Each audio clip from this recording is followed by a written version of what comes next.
Perk and Bobby Marks. Hey, Big Perk, if I said the Knicks are going to upset the Celtics in a 7-game series, you believe it or not? I would say, Greeny, you have lost your damn mind, and I love you to death. But we're talking about the Celtics, the defending champs that brought back everyone, that are playing at a high level. When you talk about and looking at their depth, you got guys like Peyton Pritchard, Sam Howden, Luke Cornett stepping up, elevating their game.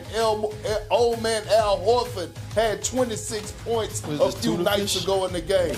Damn it, the Celtics are the real deal. Yeah, I actually agree with that. Bobby, if I said Steph and the Warriors are going to make the West Final, believe it or not? I believe it. I think you have to look at the body of work of this Golden State team since the All-Star break. 18-5, certainly one of the top 4 teams, not just in the Western Conference, but in the NBA in general. But Greeny, I think there's 2 big ifs. Where are they seated? That's going to play a big role in this. That's going to determine everything in the West, and nothing on that is certain, including with the Lakers. So, Big Perk, let me come to you on this one. If someone were to say the Lakers are the biggest threat to OKC in the West, do you believe that or not? Hell no, I don't believe it. The biggest threat is the Golden State Warriors. They're the second best team in the Western Conference right now, Greeny. They check all the boxes. They have a superstar in Steph Curry, a reliable second option in Jimmy Butler, a guy that's probably going to win Defensive Player of the Year in Draymond Green. And again, we talked about the others. The others have really elevated their game and has been playing at a high level since the Jimmy Butler trade. That's a fascinating one to me. And obviously, here we are. It's 2025, and we're still talking about LeBron James and Steph Curry. And Steph got Butler, and LeBron got Luka. Expand on that thought for me here. Why is it, Big Perk, you have more faith in the Warriors than the Lakers going into the playoffs?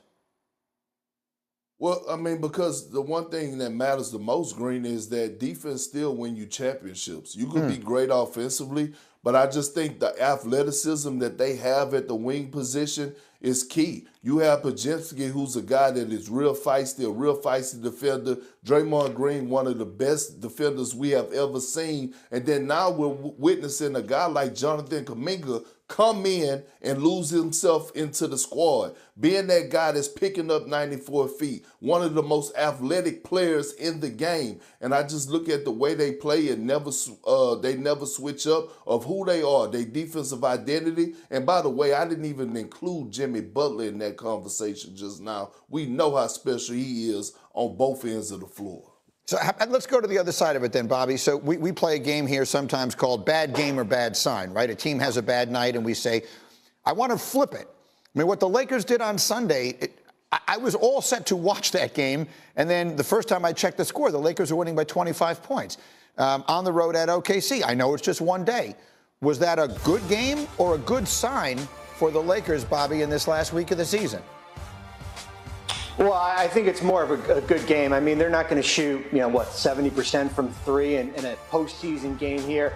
But I do think there is an identity here, certainly when you're making shots from the perimeter and you're getting stops on the defensive end. I don't care if it's Oklahoma City or Boston or Cleveland. They can compete with these 3 teams here. Big Perk, final word. Brittany, let me say this. When you look at the Western Conference, it's probably going to be one of the most exciting postseasons that we've ever seen. The matchups are going to be phenomenal. I think when it comes down to it, it's going to be decided based on matchups. If you look past the last week or two of what happened, we watched the Lakers beat the Rockets. We watched Golden State beat the Lakers. Then we watched the Rockets go into Golden State and hand them an L. And so, again, it's going to come down to matchups. But I'm looking forward to this postseason. The Clippers are playing well. Anthony Edwards and the Minnesota Timberwolves have won 5 straight. It's going to be one of the most exciting postseasons that we've seen in the last 5 years, especially in the Western Conference. I agree with you, and it feels like everything. I'm just sitting here looking at the standings. It's impossible to guess what's going to wind up happening. So it's all going to come down most likely. Here we go. What school, I'm going to reframe the question so it's easy to understand. What school has won the most NCAA tournament games, men's Division I, without ever winning the national championship? I got anything from either Seth and Sean? What do you guys think? that changes things a little bit because we said winningness, that seems like a percentage thing. And then we'd look at Gonzaga because of the number of wins that they've had in the NCAA tournament since 1999.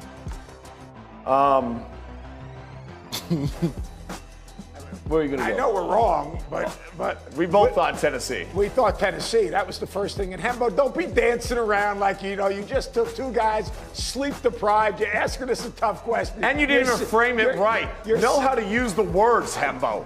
Winningness. I mean, come on now. Gonzaga was very close. Gonzaga is second with 47. St. Mary's. But at the top is Purdue with 51 Oh, wins. no! I said that. Oh, no. Purdue has won 51. Now do they go to the picture I of said Hembo that. celebrating? I mean, it's tragic. Go to that. Yeah. It's tragic. Seriously. Throwing things at us, celebrating. His headset laughing. falling off. Look at him Boston. just cackling away. National, yes. Hembo is a very small man, and he takes great pleasure in these things. And so we just find it frustrating. Okay. Oh, I want to finish up the tournament conversation today with the following thought. Sean, I'll bounce it off you. I mean, you guys live and die with this sport.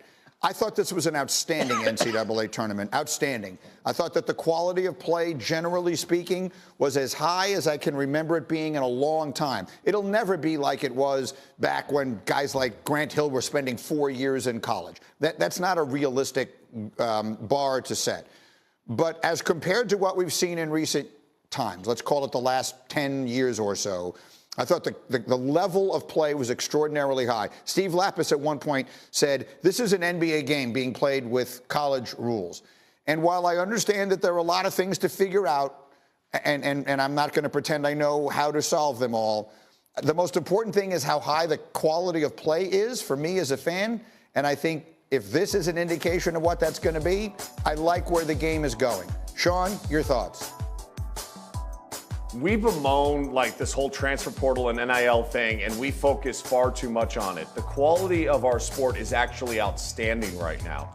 And it's a mixture of older players like a Janai Broom who goes from Morehead State and goes to Auburn and becomes the face of our sport, to the young generational talent that we have in Cooper Flagg. I think when you look at the season this year, the talent pool has been spread out even more.